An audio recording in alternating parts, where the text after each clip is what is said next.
Welcome everyone back to All About the Orville, the show where we go to the week's comments, we read them on the air, and then we answer questions, we get feedback.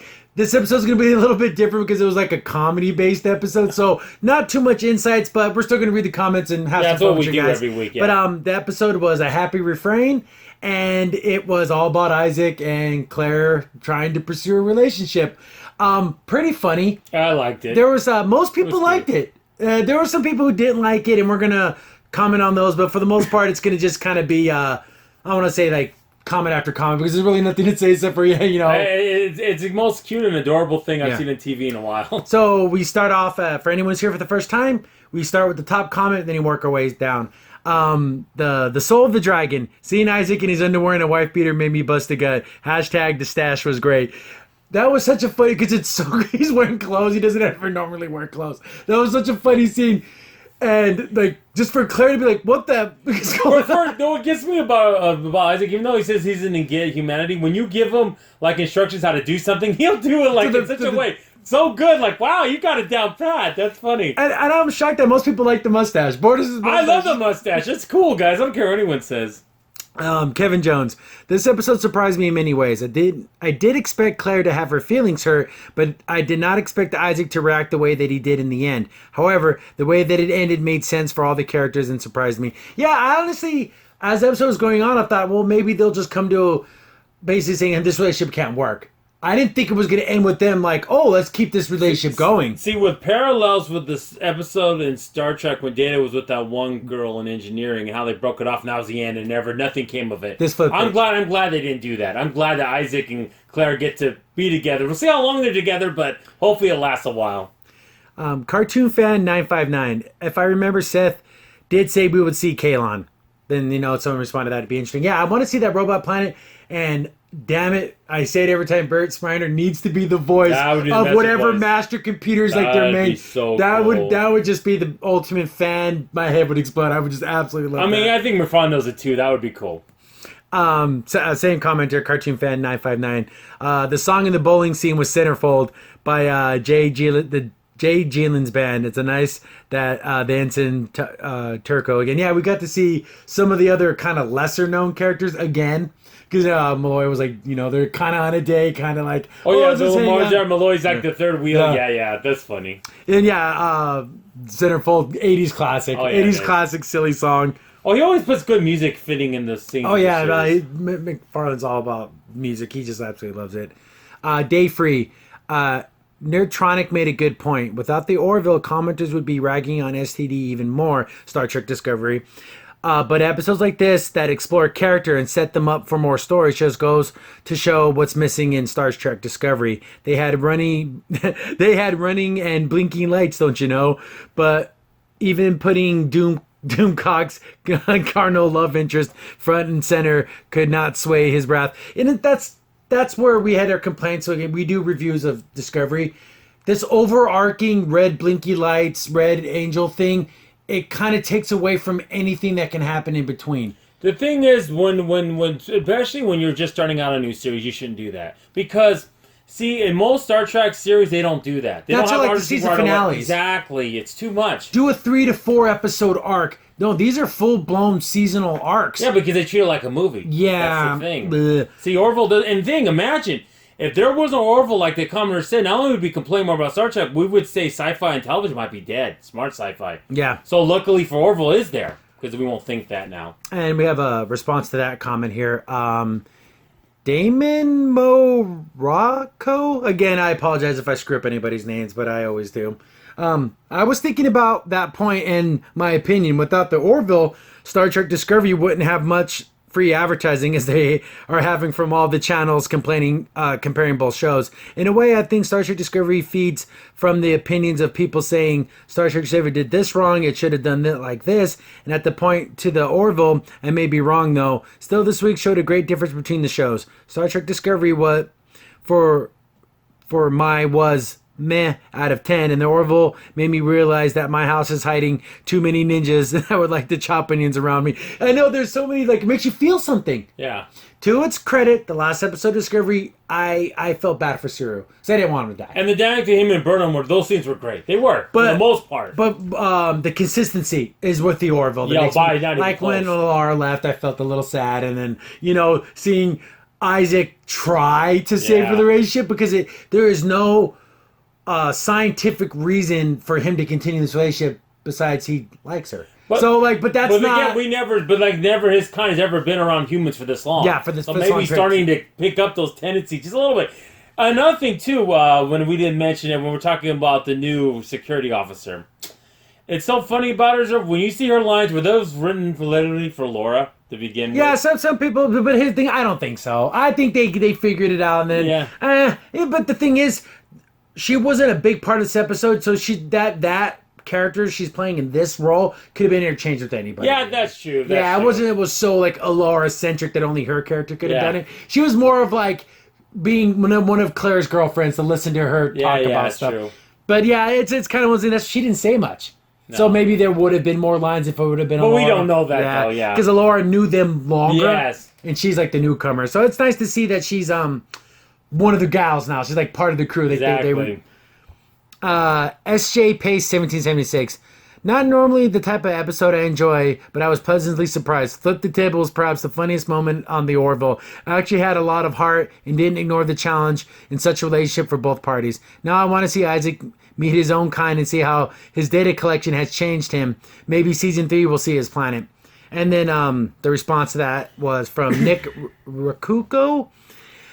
Same. I thought the whole robot misunderstanding human gags throughout the episode would get boring, but mostly it kept it on pretty sweet and funny. I hope Isaac meets up with his people and gets a big reaction episode. That's the thing. Will they reject him for wanting to beat the...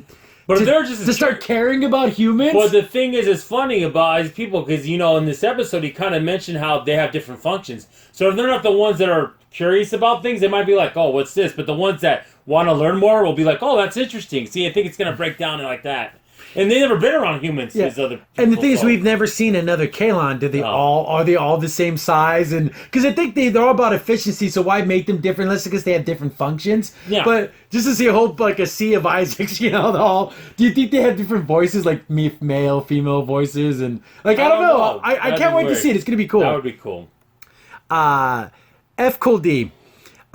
He's not Data or Pinocchio. He has no desire to be a real boy. He's just gathering data. I'm curious what his race is looking for, as if this alteration to his programming will cause a conflict and ultimately Dr. Finn just have created a holodeck program for a relationship.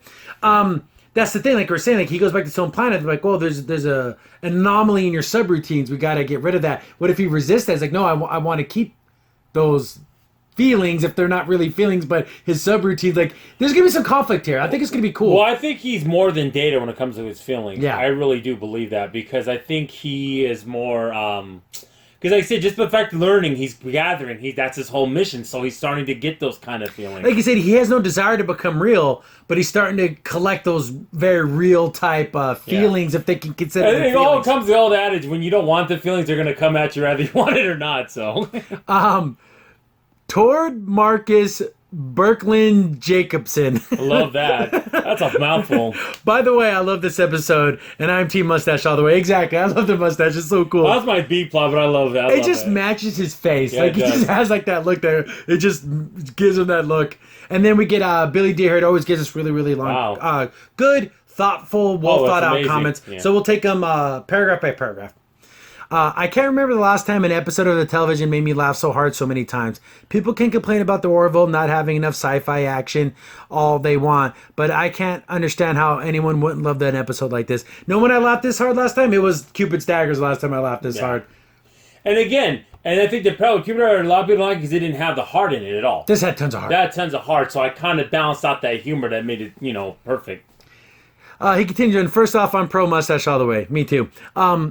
If I could grow one that full and thick, I would totally go for it. and looking for like a fireman is hardly a bad thing, but I seriously doubt we'll ever see it again, much like the time Data grew a beard.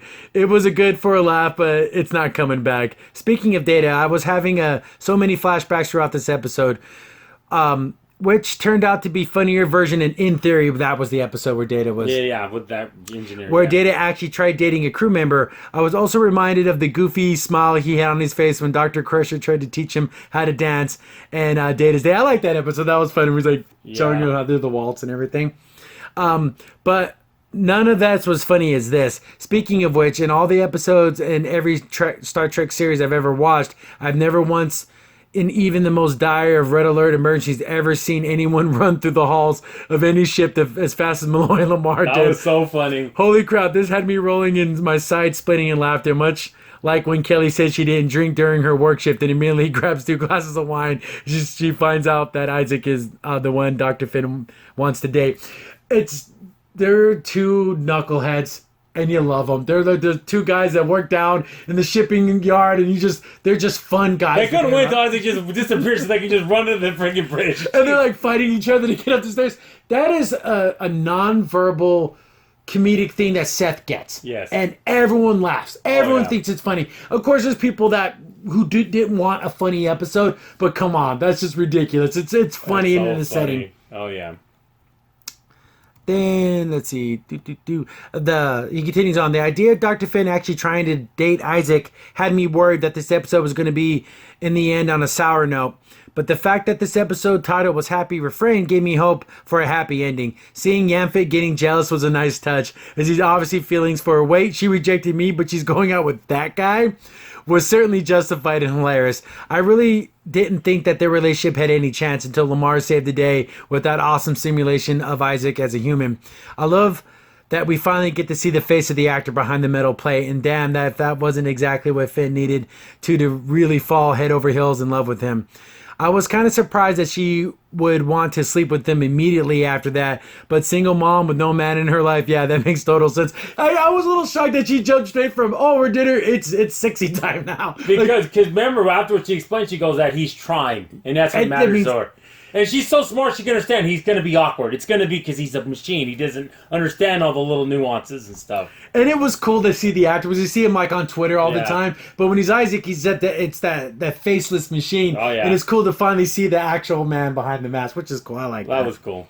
And then how he was like curious about where she lived, and he deleted all that, like that sweetness to it, you know. And it's funny because even she's like, it's like deja vu, because he says it in the same inflection again, but this time he honestly doesn't know. Yeah, I thought that was funny. Also, he goes, I want to visit Baltimore. That's the first time anyone said that to me. No, right? No one says that too often. Baltimore is not a place people want to go to, even in the future.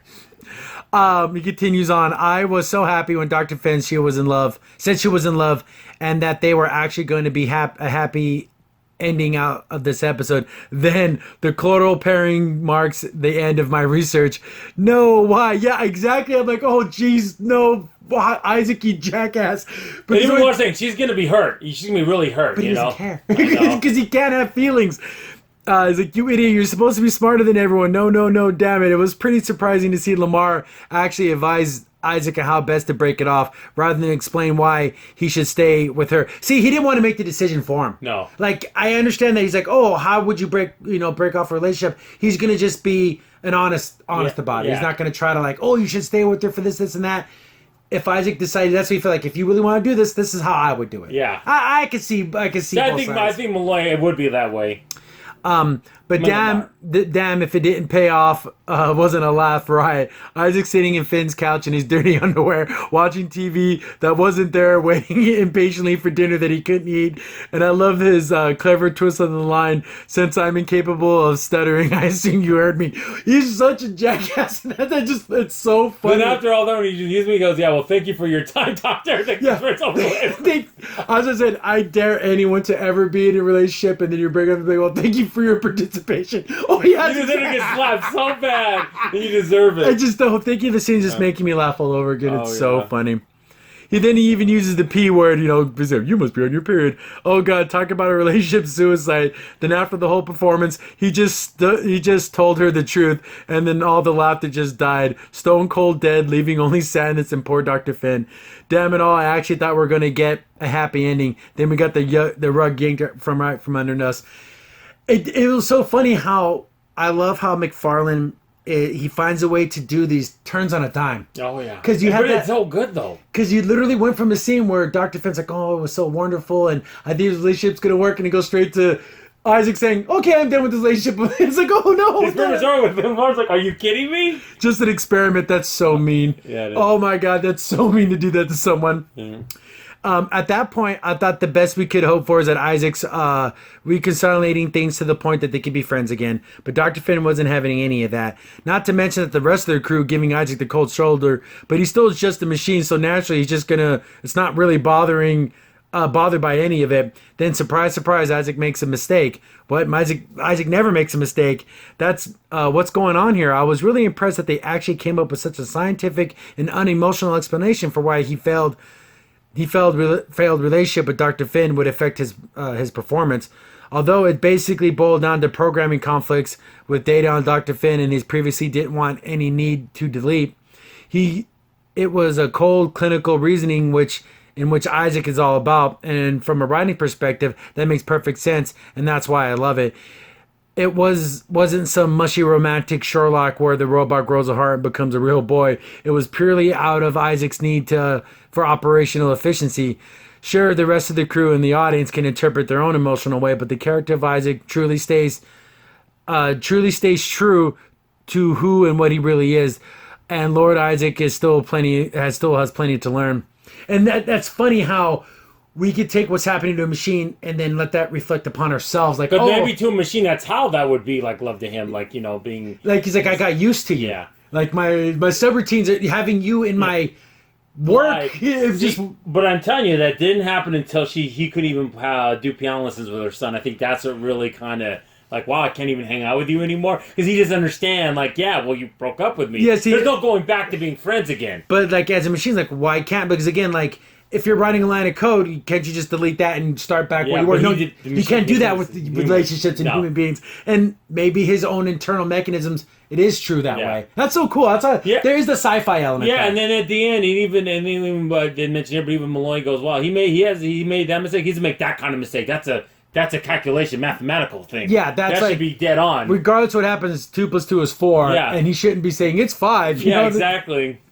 And that's like how everyone got worried on the bridge. Like, he made it. What? You made a mistake? Like, they're almost like, oh my God, what's going on? Yeah. Like, that was more shocking than anything because it's could you imagine you had your calculator all of a sudden it's like calculating things wrong? Yeah. Like, why would that happen? Because everyone's like, well, how would gravity be affected unless there's a celestial body affecting those stars? They go, no, I made the mistake. And everyone's like, okay. They didn't even think for a second that it could have been his mistake. No.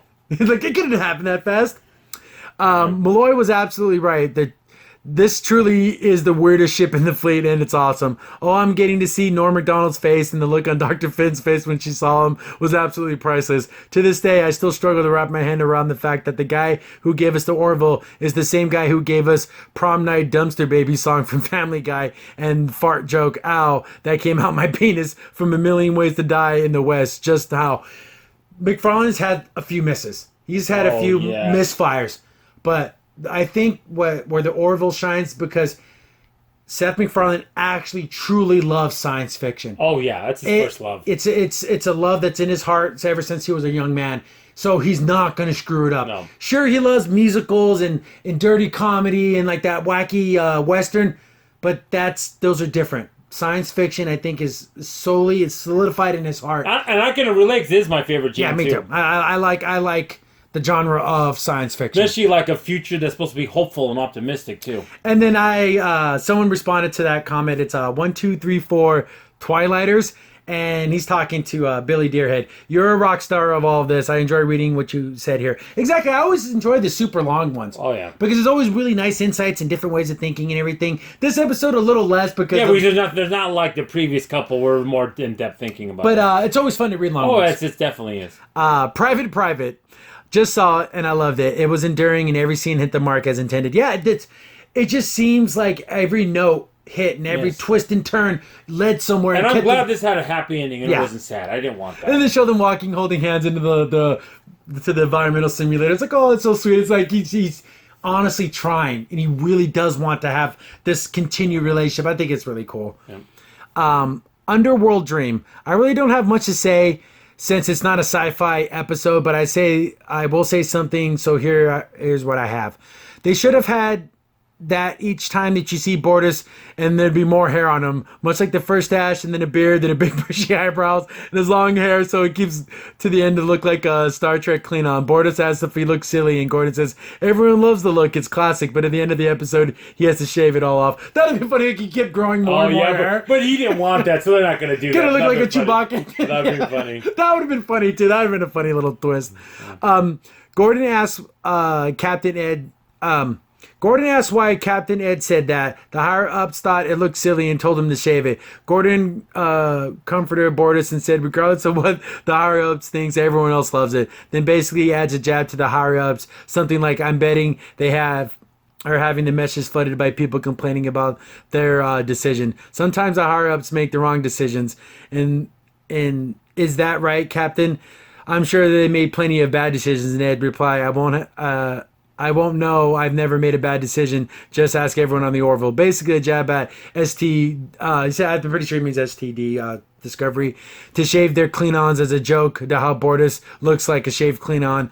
Probably a better writer or a comedian, this joke would be better. That would have been a funny little twist, because then it would be kind of like that jab about how the Klingons look absolutely ridiculous in Discovery and how they had no hair. Yeah, but the thing is, McFarlane doesn't intentionally try to get Jack Star Trek. He doesn't want to do it. Because even at the very beginning, he was kind of nice not to step on their toes.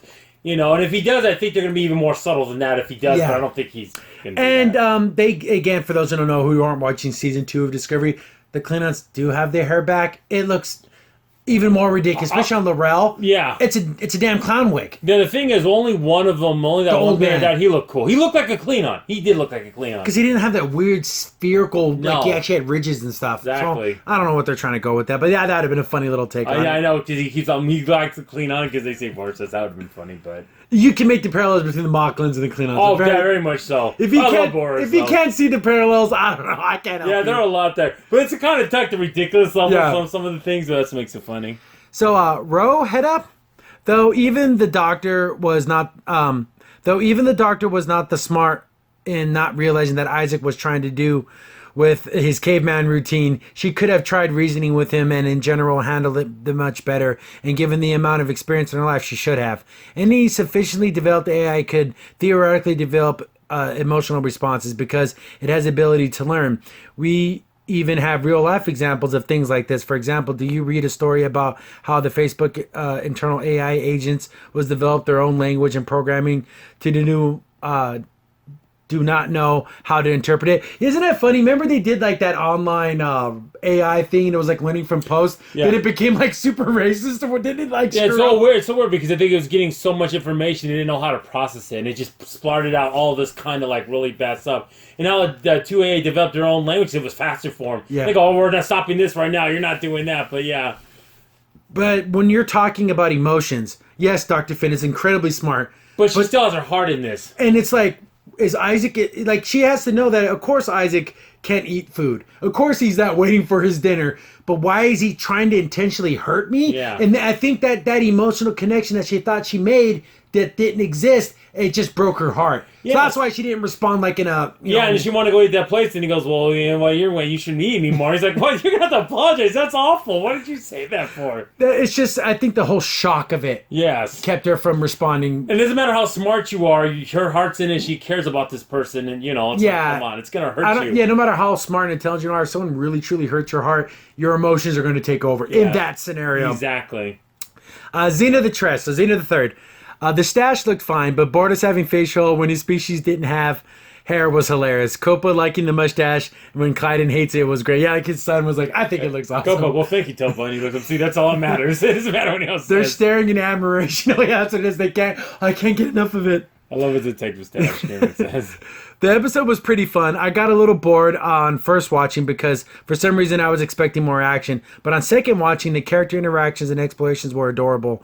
I'm not sure what Isaac or the Kalon's end goal in this research on humans is, but for some reason in this episode I got a feeling that it might be malicious. I have no idea why though. The exploration of Isaac learning from his experiences and seeming to be developing emotions, maybe, will be very interesting to see how the show goes on. Isaac deferring to the boys for help was cute for him, dealing with them turning their backs on him and treating Claire badly is very interesting. Having Isaac learn more of the nuances of human interactions is surprisingly entertaining. The episode was adorable, and I find it interesting how refreshing it is to have a whole episode dedicated to a character world building. We got humor, we got heartwarming interactions, some character drama, and a payoff at the end where Isaac resolves to try and do better. I think Claire needs to keep reminding herself that if she projects her emotions onto Isaac's or the conflicts of this episode will keep repeating itself. I'm saddened that we are not given an episode next week because there was no episode this week. Yeah. So that's why this response video is a little late. But the preview for the next episode might intrigue me intrigued and slightly concerned. Isaac making it rain on the bridge and everyone's silent reaction of why was just hilarious. It's going to be interesting to see how they go with this afterwards. Don't just make it something that's in the background and we never see it again. But McFarlane has done a good job of bringing stuff back. I don't think that's gonna happen with McFarlane. Like you said, I doubt it. And it's funny when you say what their intentions are. Well, they want to join the union. That's what they're saying. But it's almost like I don't want the idea that Isaac's people go, okay, everything's done. Now we're gonna kill the humans. I don't want that. That would totally. I don't think Isaac would do it. I think he would try to stop him because I think Isaac cannot. I think Isaac would be one to debate the what I'm gonna say the value of the union. Yeah. And how even though technically we are the superior species, human race, the Mocklins, all these other organic life forms have value. And you have to also remember, and we do forget this a lot, Isaac spent 700 years with a bunch of aliens, on that one planet. So he's gotten centuries of knowledge of being I'm wondering, at what point did they say, okay, it's enough, come back home? But they're machines, so his internal battery's basically forever. So just keep collecting. Yeah. Keep collecting, and we're going to analyze it and put it together. Well, they said he lived for millions of years, so he's going to be around for a while. They don't make the decision till centuries later. No. No, it's I want it to happen within the lifespan of the crew of the Orville. I'm sure it will. That's why we're going to see Kalon. KJH. Definitely reminiscent of the Next Generation episode Theory, with the funnier spin. Bortus went with the Tom Selleck mustache when he clearly should have gone with the Worf opening. Should he had the thinner mustache? No, it's got to be the big broom. No, it's got to, because it fits his wide face. It just fits his face. It's the push broom super mustache. Open the shuttle bay doors. They have a star backdrop for the symphony, which is just a beautiful touch. Isaac showing up the Office Depot manager, as you say, was funny, but at least he didn't have the jacket with the 38 zippers on it. He should have just looked like Malone. That would hilarious. The more, when you think you don't have enough zippers, add a couple more. That's how you know it's cool. Yeah. I lost it with Isaac with the dirty wife beater and the stained half pulled up whitey tighties. Too funny. Yes, it was the weirdest ship in the fleet, and we love it. I read the comment about how SJW nonsense with Isaac and Claire. There's simply none of those times shows take the opportunity to get the actor the same screen time out of the makeup. All the sci-fi shows do it. We've got a few seconds of Norm in this one too. There's another comment later on that kind of just I don't necessarily agree with, but we appreciate every comment. Yeah. And it was fun to see the actual actor. So he got to do it without having to get into the suit and everything. He did a good job too, even without the suit. And even you can still see, even though he's human, he still has all Isaac's mannerisms. Even though he doesn't have a face, he has all of his movements. Oh, he does a good job there. Devo77X. The funniest thing was on Star Trek Discovery. They did an episode where a female crew member tries to have a relationship with Data called The Theory. It was a very funny episode. I'm surprised there wasn't a line from a random crew member. Captain, I'm getting soaked here. Permission to leave the bridge. And either Kid or Ellie saying, you're ruining the moment. See, there's funny little jokes that could have been at the very end when everyone. Yeah, but I think they were just wow, this is something. Everyone was just in awe of it. They didn't even know what to say. I think that's what made it sweet. They didn't want to have a funny joke there. Because it's oh, that's adorable.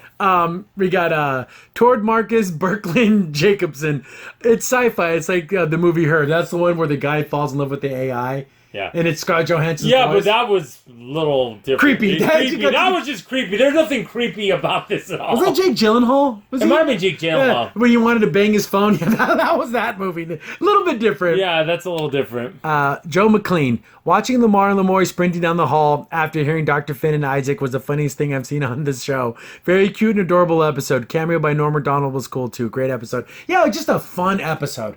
I know people want to find like deeper meanings here and there, but I just think it was overall the top layer. It was just something. The only thing you could think of is like, can a human be with a machine? Yeah. Can they? You could do that, but I don't think they were trying to go for that. I think it was more just a personal. But you could say that. That's the only deeper thing you can look at, I think, in this whole episode. Ben Weiss. This was a charming and funny episode. I got swept away, emotionally manipulated, immersed into the episode at times, and it hit many emotional beats. And also a bit disappointing writing wise for me. The writers ask a lot of suspensive belief, in my opinion, left a lot of questions which interfered with my suspension belief. I get there was a story to tell, and they were writing, and they could be finer tuned convoy for more nuance. I was disappointed that Claire, the ship's doctor, the crew member, sometimes acted extremely emotional towards Isaac without explaining her emotions or their reactions to him. To me, it came off as petty and kind of cruel, holding him responsible for the results. Any relationship because he believed they had all required the data he needed, without explaining to him the consequences of dating. For such a wise and intelligent woman, I was disappointed that Claire waited to tell Isaac that she had found another piano tutor instead of telling him, please don't show up. Watching Isaac in the past episode, and even in this episode, Isaac understands so little about the idioms and interactions, and it seems not to be able to read the heat signatures or chemical reactions with biological life forms, so thus no mention of reading people unless they speak to him. Response or amuse he is assumes any knowledge in a complex practice like dating or irresponsibility. In short, I thought people could take more responsibility for their expectations and emotions and communicate verbally with Isaac, but that would have make for a good rom-com. I understand what you're saying, because Isaac is like, where everyone was being mean to him on the bridge. He doesn't get it. Yeah. Not only does he not care, he doesn't understand it. But it's funny, those times that he'll stop and then he'll continue what he's doing. Did it somehow at some level? Maybe he did. A little bit. I can see both sides. I can see what he's saying, but you have to understand though. She did say when he went to the door saying, look, I don't hate you for what you did, but I don't want to be around you anymore. I don't hate you for it because I know you don't fully understand. But like letting him show up for the piano practice without telling him, don't even come in the first place. Maybe she wasn't even thinking about it. And of course, she's a woman who's just been hurt. Yeah. So she's not thinking 1,000,000%. Yeah, that's what I'm saying. You got to catch again. It's the heart again, like we said before. Yeah, it can make the smartest person into a complete idiot. Yeah. It seems that Isaac is the sole ambassador of his planet to the Union. His observations will determine whether his civilization will join the Union. So I saw it as unwise and a bit selfish for Claire would expect him to make her more important than his data. I mean, I'm glad that she communicated the expectation she said it, but it came off as a bit too much of an emotional hope for Claire, in my opinion, especially given the stakes of the potential Union member. I'd have even thought that the Union might have a rule of protocol against things that would potentially jeopardize the entry of new Union members. Yeah, I can kind of see that, but at the same time, I'm going to put it this way. What woman who's with someone doesn't want them to give them the whole world over them, okay? that just happens in relationships. And she came into it with weird expectations, and even she admitted that, well, again, maybe it's just projection. Yeah, but they explain that, though. They talk about it. It wasn't like she never even said that. I wondered if Isaac generated heat when he assumed his different form. It seemed to be the case, but it wasn't stated. It would have been nice to know that. Yeah, like when he was in his human form, because technically when she kissed him, wouldn't he be as cold as ice, like a machine? I'm assuming there's some type of... Well, I think they used the same technology when the captain became Krill, because I think the texture that comes with it. I think it's not just a hologram per se. You can actually feel it. And yeah, so if it's supposed to be rough, it's rough and smooth and smooth. So I think it's like there's a little more. They didn't necessarily say so, but I'm assuming there is. Yeah. I found the Deus Ex Machina adaptive programming an interesting rationale to explain Isaac's behavior. I wouldn't say it's like that. That's more... I reserve the Deus Ex Machina is like, oh, the thing that just solves all the problems. For more of like, oh, the planet's being destroyed. Oh, I found this one item that'll stop it. Yeah, that's almost like the equivalent of like you saying the Mary Sue in another aspect. That's not what this is. That's not this at all. It's below that. Yeah, because it was a clever way of doing it. It wasn't. They didn't do it stupidly. I also wondered why he did not download any books on relationships from the ship's computer. The thing is, but he sees it in an analytical way, and that's why he went to someone who was supposed to be like, the ladies' man, to get more of a an organic approach. Yeah, well, I'm not asking you. I'm asking Lamar. Okay, I don't need your. Like he even puts his hand up, not you. It seems like Claire is prone to form strong attachments, and she punishes him for not meeting those expectations, ending their relationship. So I wondered why she slept with Isaac in the first date when he had little to no understanding what dating meant. I was not amused by the gossipy aspect of this episode. I thought that was a little like she jumped the gun really fast. But maybe she's lonely and she wanted that intimacy. Well, she wanted intimacy, I think, on the first date, but he screwed up by knowing so much about her, and that kind of made it awkward for her. So, and the whole thing about the gossip aspects of the episode, someone responded, Sheen Z, human by nature or gossipy. I thought it was great. And especially with such an odd thing that you want to date a robot, so of course the gossips are going to fly. Like I said, it made Kelly go for a moment. I don't drink like he said on the workout. I'm doing it because this is Isaac. That's weird. Kai, it's up on screen. Kyblin Ray Game TV. I apologize. I know people give me crap for apologizing, but I feel bad when I say people's names wrong. That's who I am. The mustache made me laugh out loud, literally. Also, this episode is just beautiful. And this is how you do diversity right. And that's funny. Not for a moment do I ever think about the diversity of the cast because the story's so good and it just lends itself to it. Yeah. Whenever someone comes out and the first thing they tell you about the story is, look at all the diversity, you could tell that the story's weak. Yeah, because I remember even from the very first episode, like, oh, that's a cool alien race. Oh, that's interesting. That's how their race is. Oh, okay, see, that's what I want. I want discovery of it. It's not, the pun there, but, Not just throw it in your face. Oh, look, we had the first this, the first that. Oh, none of that matters. It. None of that matters on the Orville. None of it does. Just Sheldon. What if when we meet his race, Isaac is rejected from his planet because he became so human and not as much machine as he was before, and the crew would have to go about convincing his people that it's okay for change and adapt to a wider universe. That's something that could happen. That'd be cool, actually. Because I think that's a cool idea. What if they go, okay, time to download your data and basically recycle you back into the system, and he's like, no, I don't. I want to stay. I want to stay with this crew. I see them, the attachments, and they'd be like, Isaac number, blah, blah, blah. What? like, no, you just come and download your data and just start doing a new mission. Yeah. And he's going to have to, basically fight for his crew, and they're going to fight for him. I think that'd be cool. That would be a great cool. Episode. And the thing also would be interesting, too, what if, somehow he did, an aggregate program where they kind of act like him? They changes them, where they have more... they are sentient, but more free will, so to speak. Yeah, and not so rigid, analytical about everything. That'd be cool. That's a cool idea for a future episode. Think that would be cool. I think Refrain should do that. That would be cool. Tom Heaven. Good comment, by the way. I like that one. I was watching this episode with my dad, and he said Seth MacFarlane really wants to make a 1940s style musical. You bet your sweet ass he does. He wants to. He's tried them in the past. He'll do a musical version of an episode. But I think if someone gave him the reins to do a full-blown Singing in the Rain type thing, he'd do it. But I think him getting his own sci-fi show is going to keep him for a while. But who knows, in 4 or 5 years, he probably will do one. And this we got some detractors. People didn't like this episode. Lame Bubbles Fly So High. A complete miss for me. A 4 out of 10. 4 for acting and camera, and the rest for technical things. It was the first episode of the show that bored me and made me check my Facebook. After a year, people are still posting photos of their kids and cats like they usually do. It would have worked as a side plot, an entire episode about it. Nah, I'll probably skip this one on future rewatch of the show. I can see if Isaac's not if you don't care a lot about Isaac and you want a pure sci-fi episode, I can see why someone would not like this episode. Yeah. People, complaining about the complainer. Hey, everyone's allowed to have their opinion. If you didn't like this episode, that's fine by us. Yeah, like you said, because it's so relationship heavy too. Mm-hmm. There is sci-fi there, but it's a different kind of sci-fi. It's not like exploring a new planet, a phenomenon, nothing like that. Yeah, it's not like there's an anomaly out there, and we find out there's a interdimensional species. It's man and machine. Yeah, that's what it basically is. Or human and machine in this case.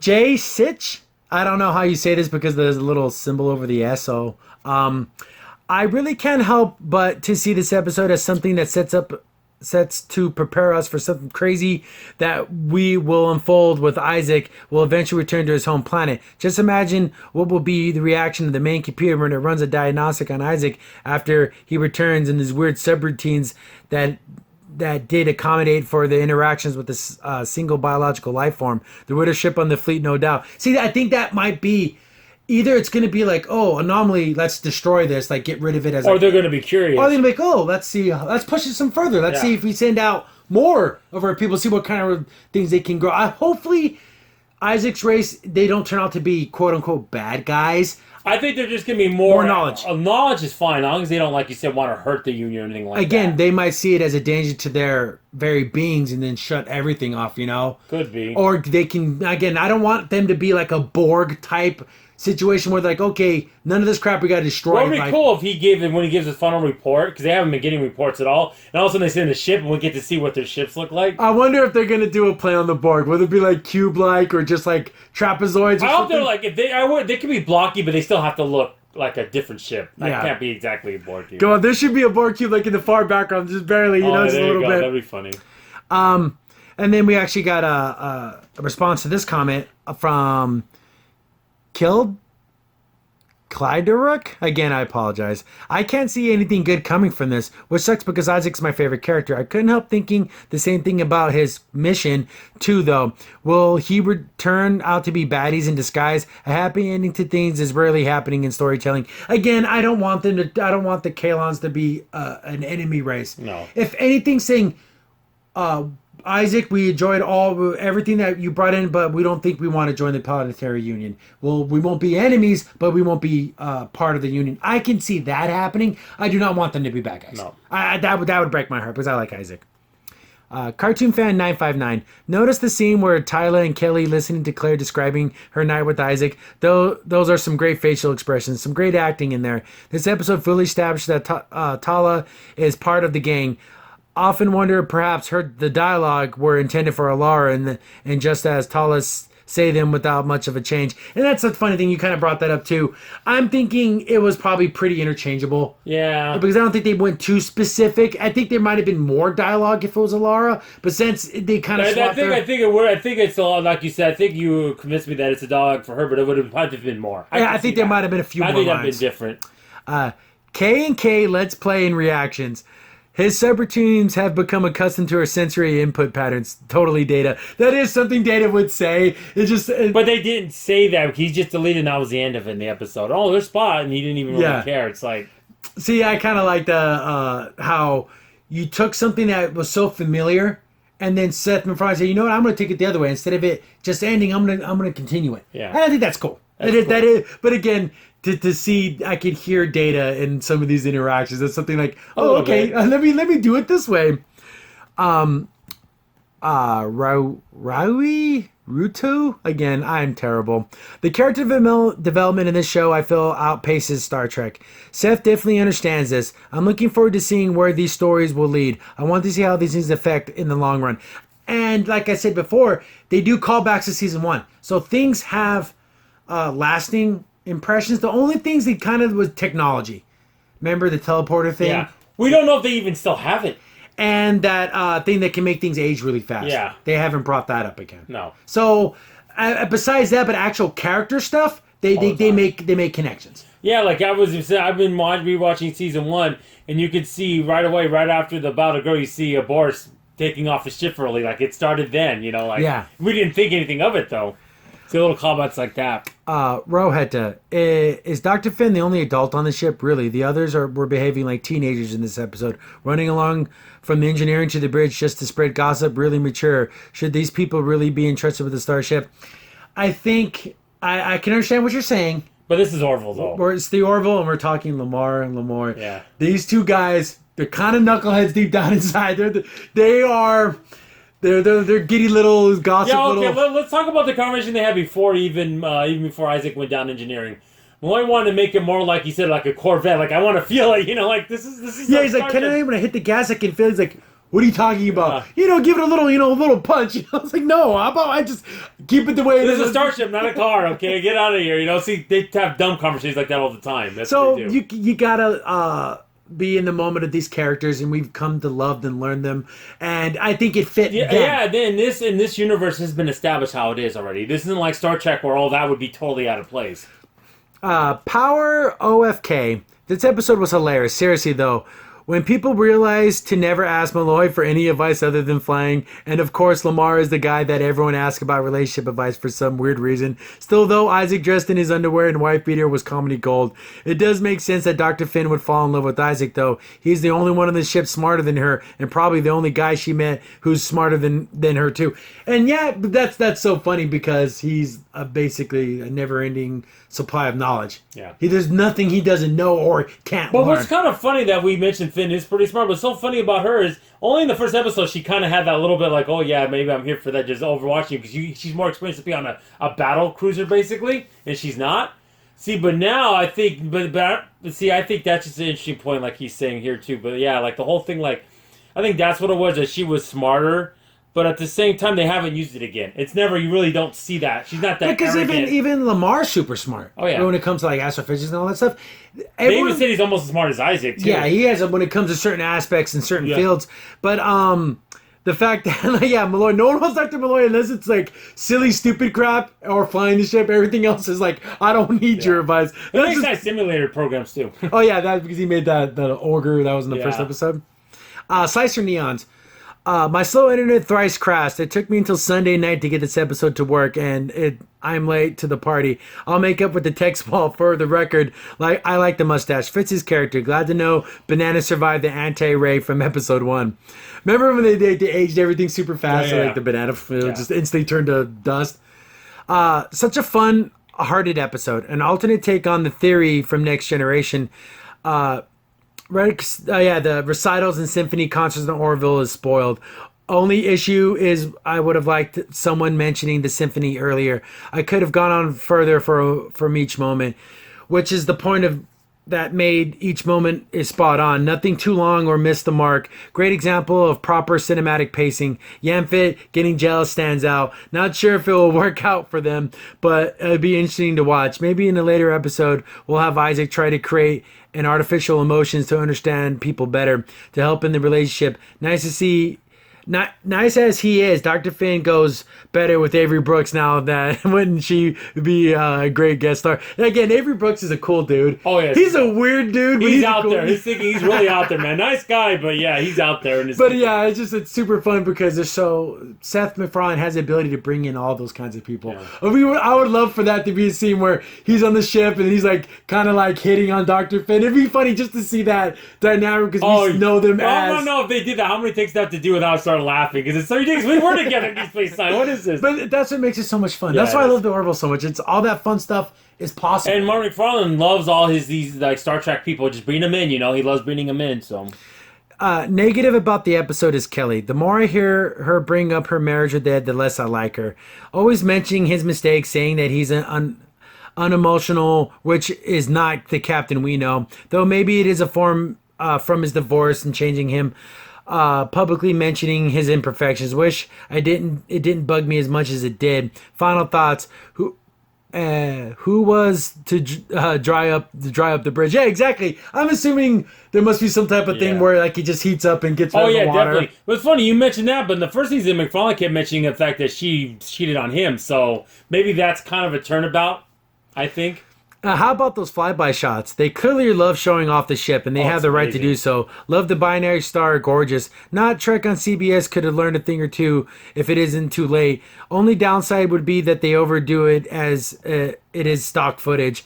To add to the science delusional parallel, Claire wondering if she's projecting her emotions on Isaac and anthropomizing his inanimate object reminds me of how modern people can create emotional attachments with non-real things or people they don't know. How girls go nuts over boy bands or guys in YA novels, men obsessed with female characters in fictions and video games, comics, anime.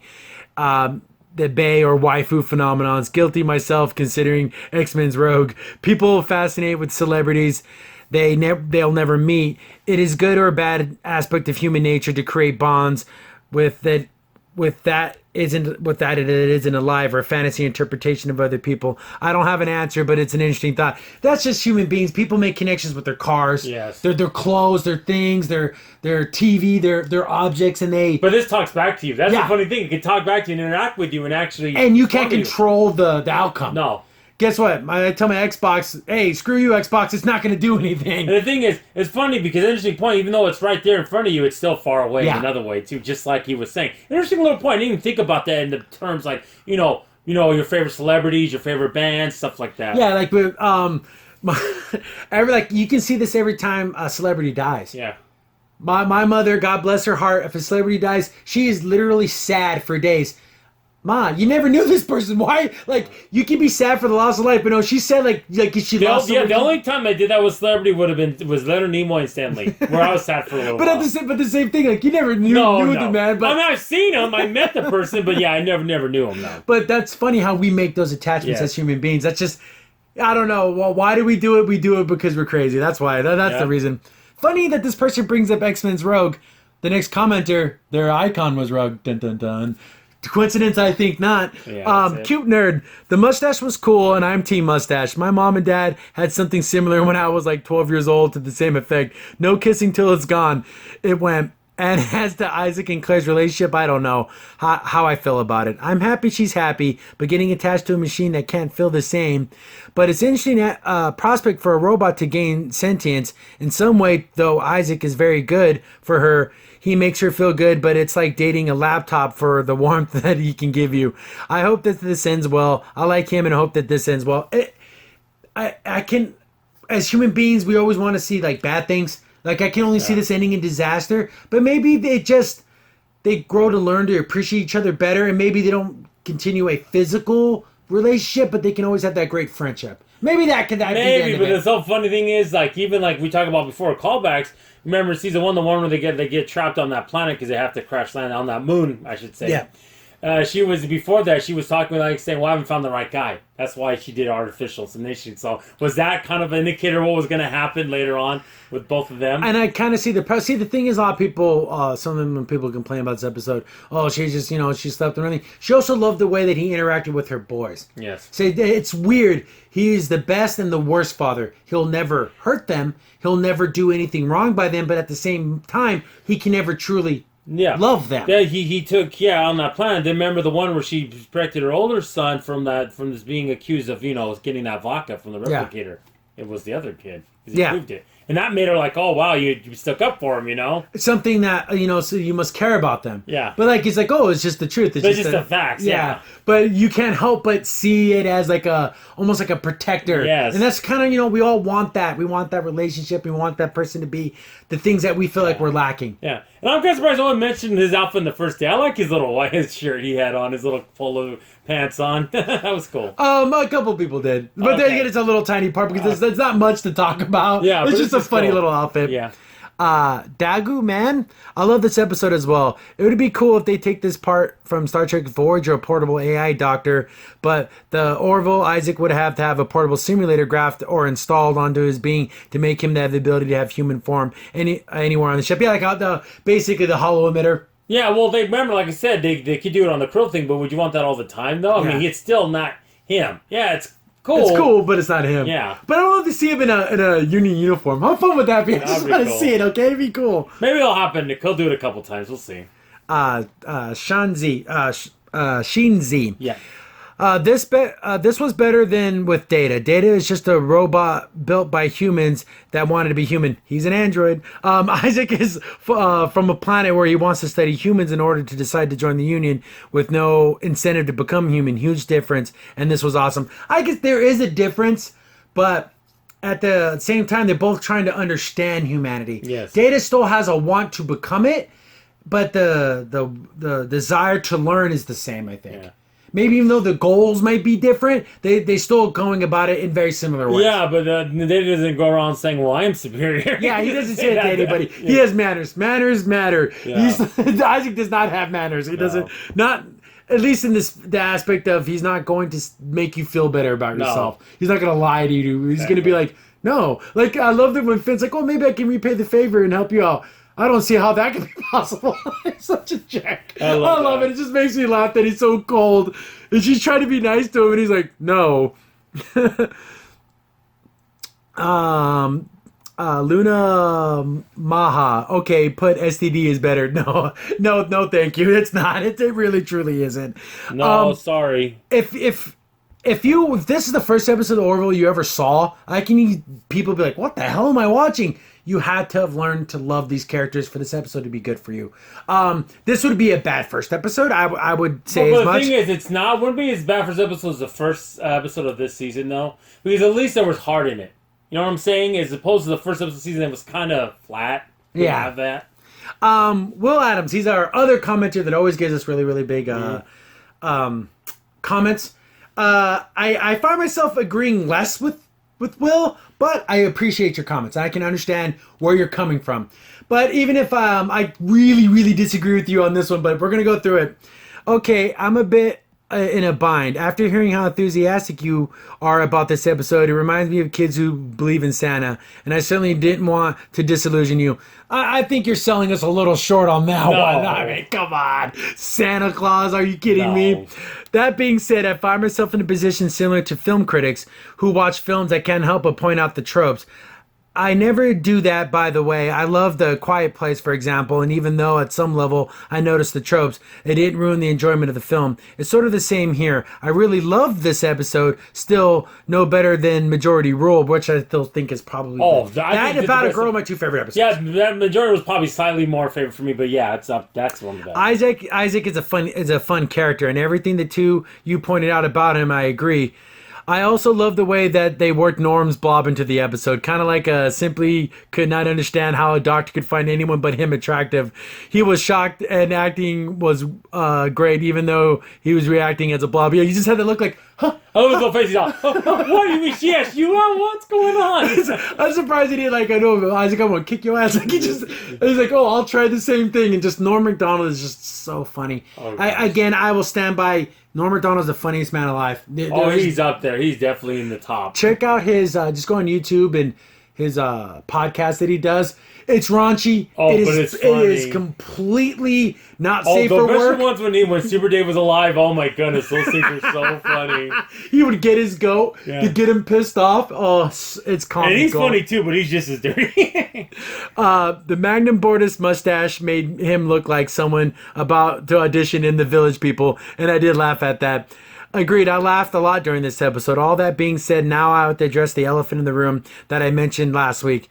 With his mentor, Lamar, being the black dude and the object of his research affection being a black woman, why would he simulate being a white man? The answer is obvious. It has nothing to do with the actor being white because it is a simulation of what could be any color, even green or whatever. No, it's more of pushing that SAW agenda. Interracial couples must be normalized. I know you don't see it that way, or base your response on last week. If you don't dismiss it as at least it's not all up in your face like as Star Trek Discovery, but which is worse, to have a subliminal message or an overt one. The U.S. government in the 1950s stopped companies from using subliminal messaging in advertising because they saw it as dangerous. So perhaps Star Trek Discovery is its over SAW message is not as dangerous show. Just a thought. One last thing, I noticed that during the concert, Bortus and Isaac both were manspreading, so perhaps the Battle of the Man won long before the 24th century. I think you're looking a little too deep. That is no. I think you're just looking a little too deep there. I didn't see SAW at all in that because I just don't think. Because I know you said, "Oh, so because the actor's white." Well, it is. It is nice to see him.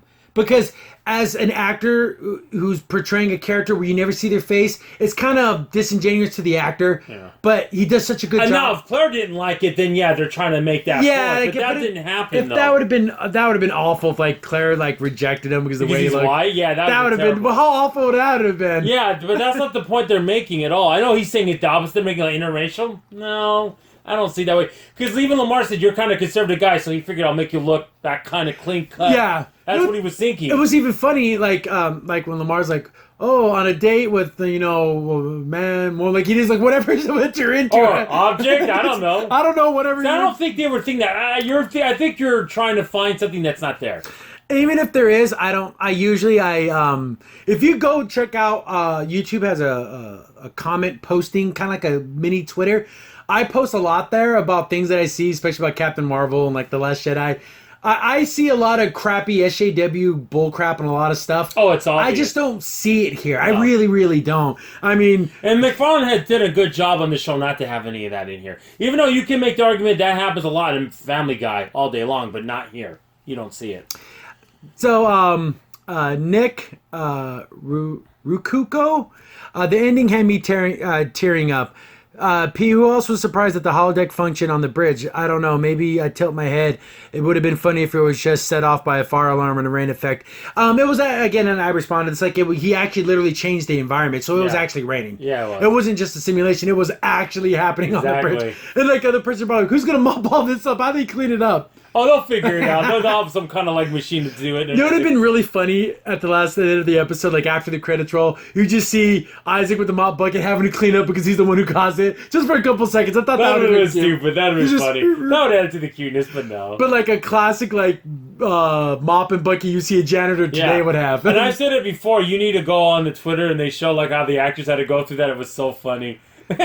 All the actors, Scott Grimes, Seth MacFarlane, they all constantly post about the show. Yeah. And they always talk about behind the scenes photos and everything. So make sure you follow those guys on Twitter. Yeah. They're really funny. Also follow her, Finn's youngest kid, because he can really play the piano. You can tell he's really good. He really is really good. I was surprised. That's pretty cool. They do a good job. I love those kids. When we first saw them in season 1, did you think that they would be so integral into the story? I thought maybe, but boy, they were irritating, but that's just kids, though. Yeah, especially when you start getting like teenage kids. Oh, jeez, don't get me started. Cartoon fan 959.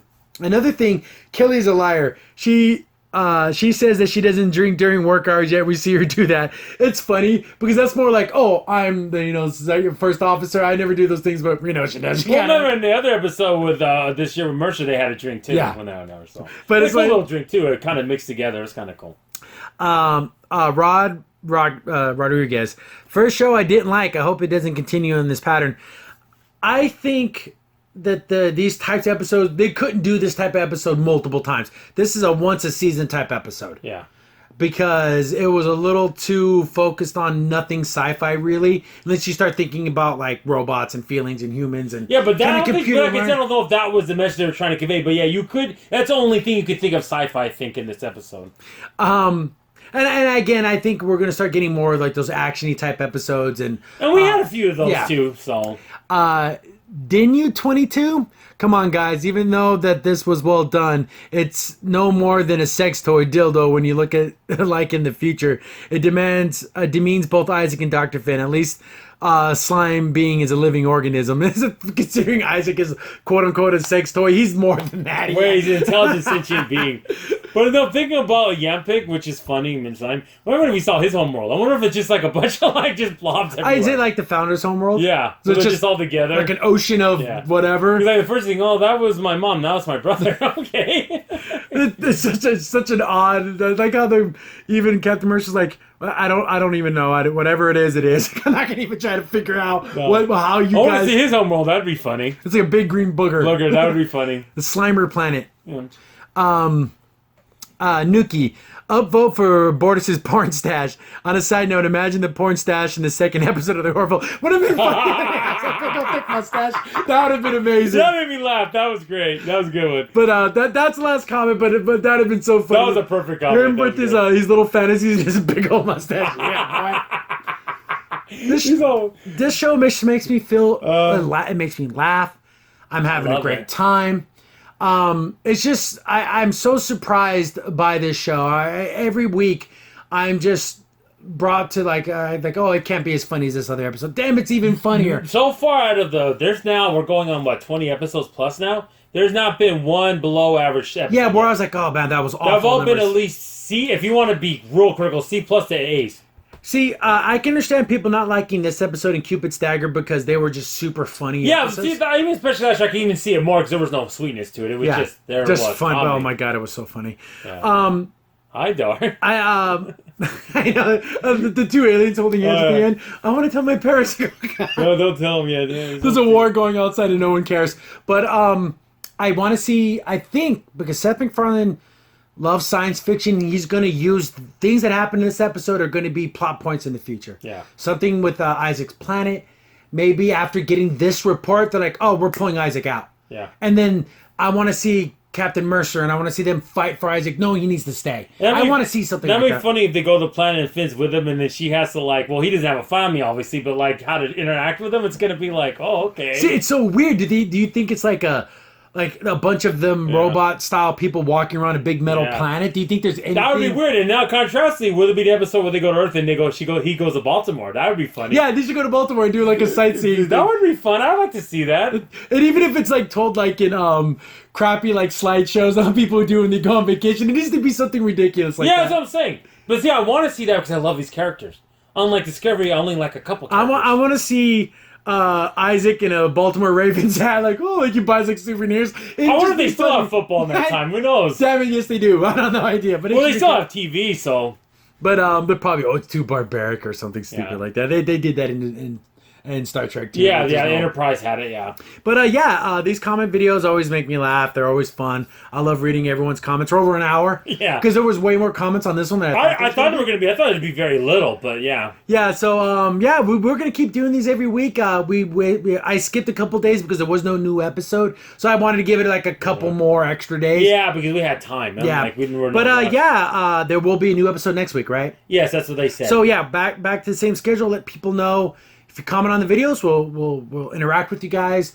We do have a Discord now. If you guys stuck around for the whole hour thing, we do have a Discord, and I'll share that link in the description.